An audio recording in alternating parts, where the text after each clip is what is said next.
역대 가장 큰 폭의 무역 적자 소식에 고물가까지 겹쳐 경제 위기 우려가 커지고 있습니다. 여기에 유류세 인하, 대출 규제 완화 등 경제 위기에 대응한 조세 정책도 하반기부터 바뀌게 되는데요. 관련한 내용 이정환 한양대 교수와 함께 자세히 짚어보겠습니다. 어서 오십시오, 교수님. 7월 들어 당장 이제 전기요금, 가스요금이 동시에 올랐습니다. 지금 4인 가족으로 보면 월 전기요금 같은 경우는 한 1,535원, 가스요금이 2,200원 정도 올라가는 셈인데 문제는 이제 전기요금, 가스요금 이 상승이 다른 물가 상승으로 계속 이어질 수 있다는 거죠. 지방자치단체가 결정하는 다른 공공요금도 지금 오를 수 있다고요. 예, 사실 이 전기요금은 4월에 한 번 오르고요. 예. 그다음에 도시가스요금은 5월에 한 번 올랐고요. 네. 그래서 4월에 이제 3분기 만에 한 번 전기요금 한 번 더 오른 셈이고, 네. 그니만 가스요금 역시 뭐 2개월 만에 한 번 더 오른 거라고 보시면 될 것 같습니다. 예. 근데 이제 근본적으로 이거는 유가 상승이라는 에너지 가격 상승에 기인한 것이고요. 예. 사실 이 에너지 가격 상승이 다른 물가에 영향을 안 미치느냐, 뭐 여러분 보시는 거 보시면서 알겠지만 모든 물가에 영향을 미칩니다. 네. 그렇다는 얘기는 지방자치단체가 결정할 수 있는 수도세라든지 택시, 이외 공공요금들 네. 이런 쪽도 사실은 공공요금이라고 하는 것은 버스, 택시, 공공운송에 관한 요금들이 있는데 예. 이런 것 역시 기본적으로 원가가 상승함으로써 이제 상승 압력이 있다. 특히 이제 코로나19가 2020년부터 2021년까지는 어떻게 보면 지배하던 시기라 이런 상승 압력을 눌러왔다라고 보시면 될 것 예. 같습니다. 버스비 예. 같은 것도 2019년에 오르고 안 오르고 뭐 예. 택시비도 마찬가지인데 이런 것들을 공공요금을 굉장히 지방자치단체에서 안정적으로 유지를 해왔는데 이제 전기요금이라든지 가스요금이나 같은 기본적인 것들이 올라가기 시작하면은 결국 이 상승분을 어느 정도 요금에 반영해야 된다는 그런 수요는 있을 것 같고요. 예. 그렇지만 이들 지표들은 이들 요금들은 사실 보자면 에너지에 직접적으로 연관된 것은 아니고 예. 이제 요금 결정 체계 자체가 이제 지방자치단체가 어느 정도 어떻게 보면 탄력성을 가지고 결정할 수 있는 이야기이기 때문에 예. 정부는 사실 이제 택스 요금이라든지 상수도 요금 이런 것에 대해서 더 이상 오르지 않도록 유도를 하겠다, 강력하게 드라이브를 하겠다라고 이야기하고 있고요. 왜냐하면 이게 또 다른 물가 상승 압력으로 작용할 수가 있으니까 네. 강력하게 어떻게 보면 안 올리도록 유도를 하겠다라는 이야기인데 근데 이제 다른 물가 상승 압력 요인들이 너무 심하니까 이런 네. 것에 대한 원가 역시 올라갔고 원가를 반영해야 되는 논의가 있어서 하반기에 오를 수도 있다. 근데 정부는 아마 지금 최선을 다해서 이런 오르는 요인들을 막고 있는 상황이다라고 보시면 될 것 같습니다. 네, 지난해까지만 해도 말씀하신 것처럼 뭐 전기, 수도, 가스 요금 이런 거 상승률이 한 1%대 정도로 그쳤어요. 말씀하신 것처럼 코로나19라는 전대미문의 어떤 그런 상황이 요금 인상을 좀 막아줬다면 올 말씀하신 것처럼 4월에 이미 상승률이 커졌고 5월에 무려 9.6% 상승률을 보였습니다. 왜 이렇게 갑자기 올라야 될까요? 이것은 물가 상승률이 어떻게 측정되는지를 조금 아셔야 이해가 높으실 수 있는데요. 네. 물가 상승률이란 것은 전년 동월 대비로 측정합니다. 그러니까 4월 달에 가격이 예. 오르면 네. 전기세가 올랐으면 그 효과는 더 떨어지지가 않는다고 하면은 네. 내년 4월까지는 유지가 되는 예. 그런 지표고요. 4월 달에 전기세가 올랐으니까 이런 전기료 관련한 물가 상승 압력이 있었고요. 네. 5월 달에 이제 가스료가 같이 오르면서 전기료와 어떤 가스료 두 부분에서 한 11% 정도 올랐다라고 이야기하고 있거든요. 예. 이 두 부분이 중심이 돼서 결국은 물가 상승을 유도를 했고요.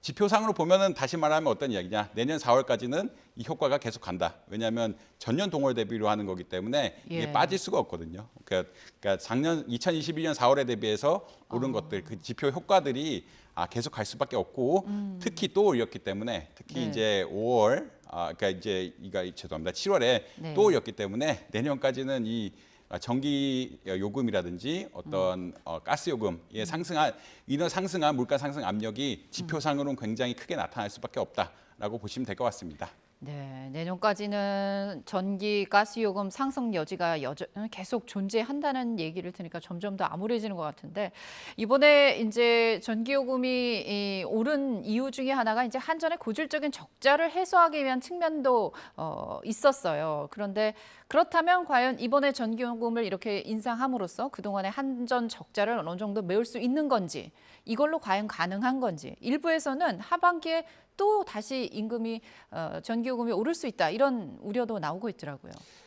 예, 사실 이제 제 4월 달에 전기요금을 한번 올렸다고 이야기했는데 이것은 어떤 것을 반영한 거냐면 1년간 전기 요금의 인상 요인이 얼마 있었는지 추세적인 요인을 한 11월쯤부터 작년 11월, 그러니까 한 11월에 보통 시작하는데 11월 단위로 측정을 해서 네. 올린 것이고요. 4월에 올렸는데 그것은 반만 반영한 것이고 10월 달에 동일하게 4.9원 킬로와트 시에 이제 4.9원씩은 올라가게 돼 있는 상황입니다. 이미 전기세가 한 번은 10월 달에 올라가야 되고요. 네. 그다음에 7월 달에 올라가는 것은 분기 요인이라고 하는데 네. 이제 계절적인 요인들 그리고 수급 상황에 따라서 전기 요금을 또 바꿀 수 있게끔 왜냐하면 너무 갑자기 이런 우크라이나 러시아 사태 등이 터지면서 네. 에너지 요금들이 오르면 이런 원가 상승 요인들을 일부 반영을 해야 네. 한전의 영업이익 같은 것을 유지할 수 있고 한전의 주주를 보호할 수 있는 이런 네. 것인데 사실은 이것은 정부가 올려도 되고 안 올려도 되고입니다. 기획재정부에서 올려도 되고 안 올려도 되고인데 네. 4월에는 안 올렸거든요. 4월에는 정기적인 인상 요인이 있어가지고 올리지 않았는데 네. 근데 이게 어쩔 수 없이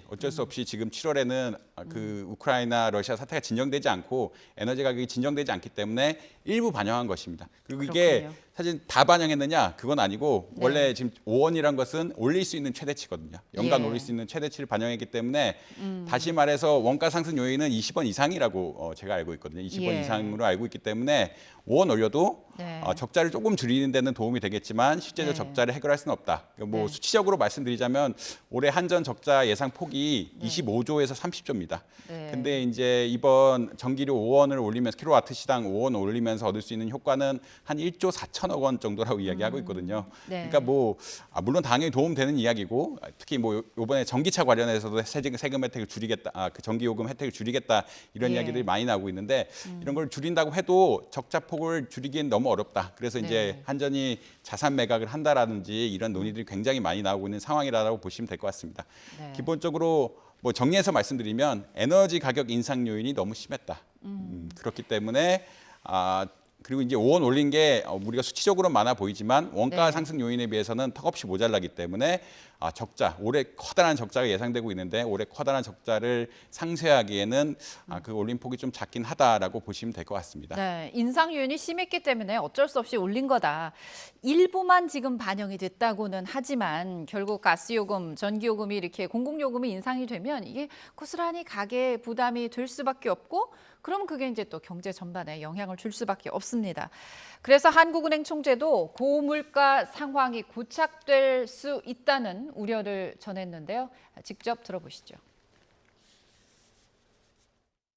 물가 상승 압력이 장기화될 가능성이 우려되는 상황에서 인플레이션 기대 심리를 적절하게 제어하지 않을 경우 고물가 상황이 고착될 수 있습니다. 물가 상승 압력이 장기화할 가능성이 우려되는 상황에서 인플레이션 기대 심리를 적절하게 제어하지 않을 경우 고물가 상황이 고착될 수 있다.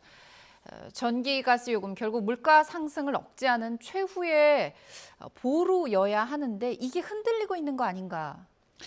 사실은 뭐 흔들린다는 말씀이 맞긴 맞고요. 그렇지만 이제 전기료라든지 가스료 같은 것들은 네. 그 정책상 이미 원가 상승 요인을 반영할 수밖에 없게 설계돼 있고 네. 그걸 사실 시행한 지 얼마 안 됐습니다. 2020년에 요율 현실화 이런 얘기를 하면서 전기요금 같은 경우는 요율 현실화를 했거든요. 그러니까 네. 원가 연동을 해야 된다라는 이게 정책을 피고 이게 장기적으로 타당하다라는 그런 걸 했는데 이제 어쩌다 보니 네. 몇 년 안에 이렇게 큰 어떻게 보면 거의 그 유가에 큰 충격이 발생하면서 적자가 네. 심해진 이런 상황이 되었는데요.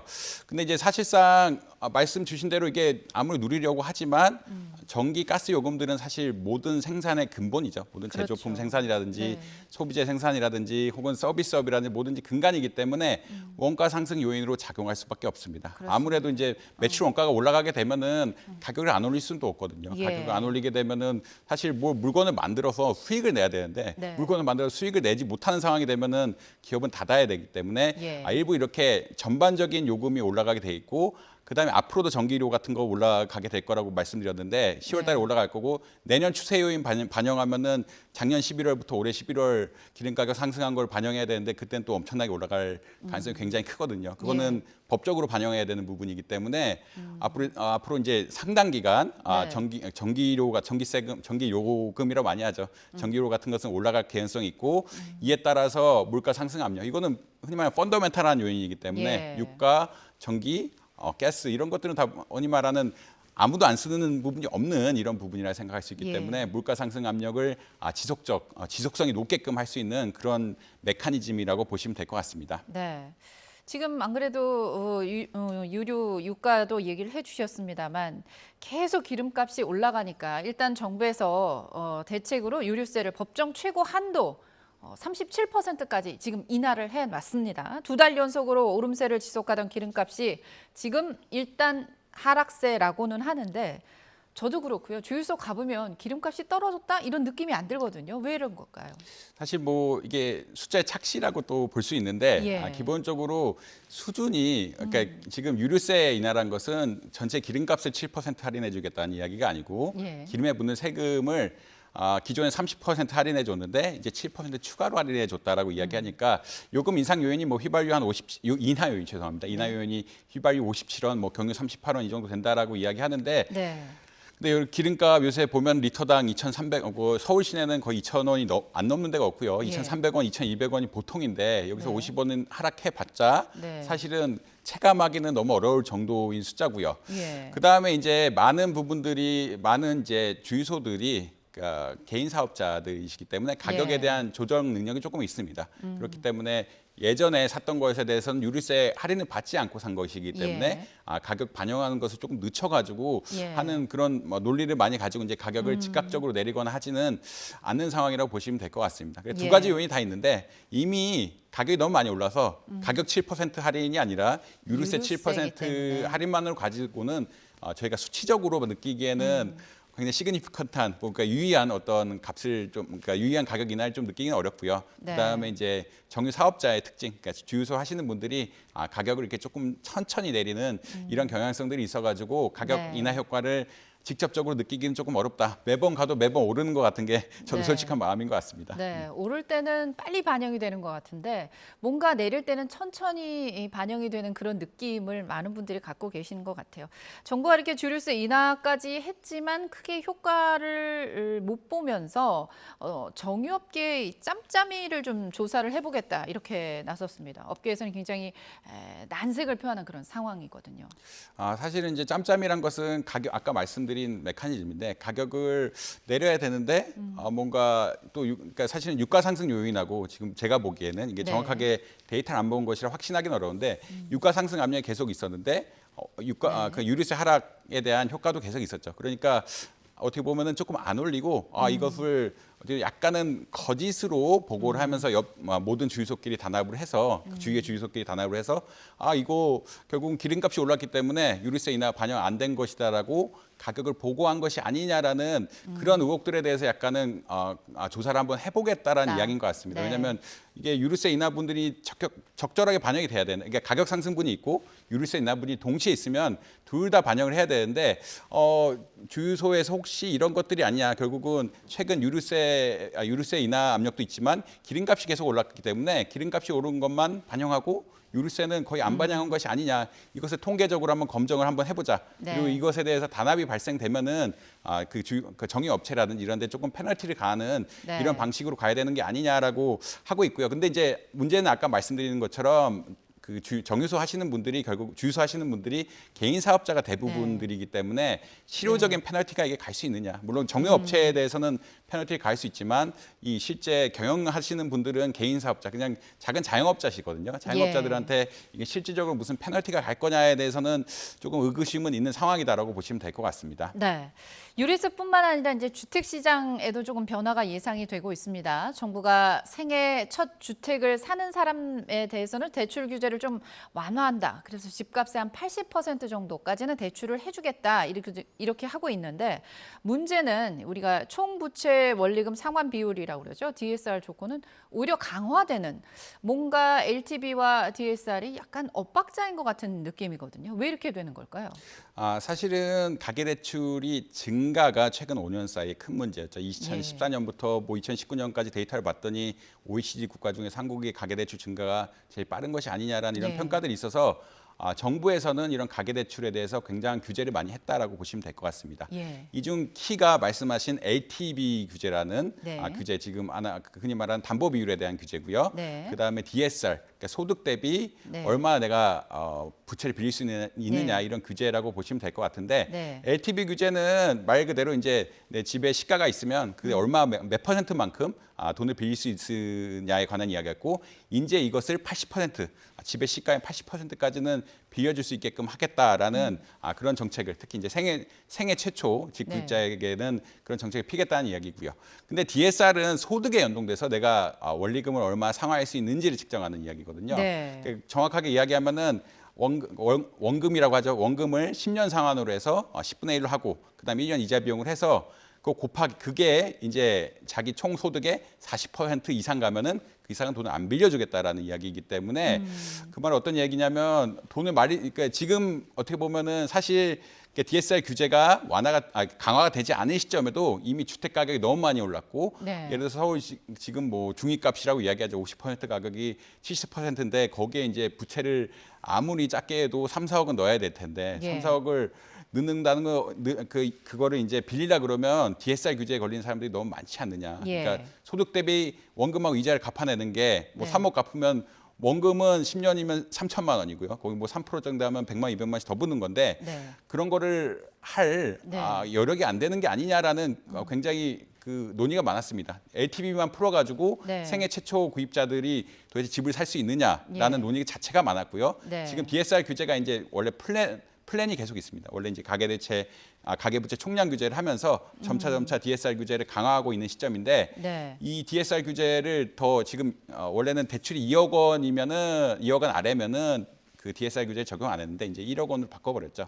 예. 규제가 더 강화되면서 어떻게 전체적인 맥락에서는 이미 이 LTV 규제 완화를 할 때부터 네. 실효성이 있느냐 없느냐에 대한 논의가 굉장히 많았고요. 왜냐하면 지금 규제로만 하면은 돈 많은 사람이 빚을 많이 내서 네. 집을 사라는 이런 이야기이기 때문에 실제 실수요자 우리가 집이 필요하고 뭐 사실은 20대 30대란 분들이 네. 소득이 많지 않은데 그렇죠. 이 많지 않은 소득으로 DSR 규제를 가지고 어떻게 집을 살 수가 있느냐 네. 그 흔히 말하는 살만한 집을 살 수 있느냐에 대해서 네. 사실은 이런 것에 대한 비판이 상당히 많았고 지금 DSR 규제가 더 강화되면서 뭐 네. 원래 예정대로 강화되는 거긴 하지만 이러한 엇박자에 대한 논의가 상당히 많이 나오고 있는 상황입니다. 아마 이 주택 시장 상황을 보고 네. 생애 최초 구입자에게는 아마 DSR 규제도 향후는 완화할 수 있는 이런 상황이 되지 않을까라고 예측은 하고 있습니다. 네. 이 대출 문제랑 영향을 받는 게 또 금리인데 금리도 계속 상승 추세라서 아마 20, 30대 소득이 많지 않은 실수요자들한테는 상당한 어려움이 있는 그런 여건인 것 같습니다. 이번 주에 이제 6월 소비자 물가 상승률이 발표된다고 하는데요. 일부에서 6% 넘을 거라는 관측이 나오고 있거든요. 정책 당국의 고민도 커질 것으로 이렇게 예상이 되고 있습니다. 네, 지금까지 이정환 한양대 교수와 함께 경제 상황 짚어봤습니다. 고맙습니다.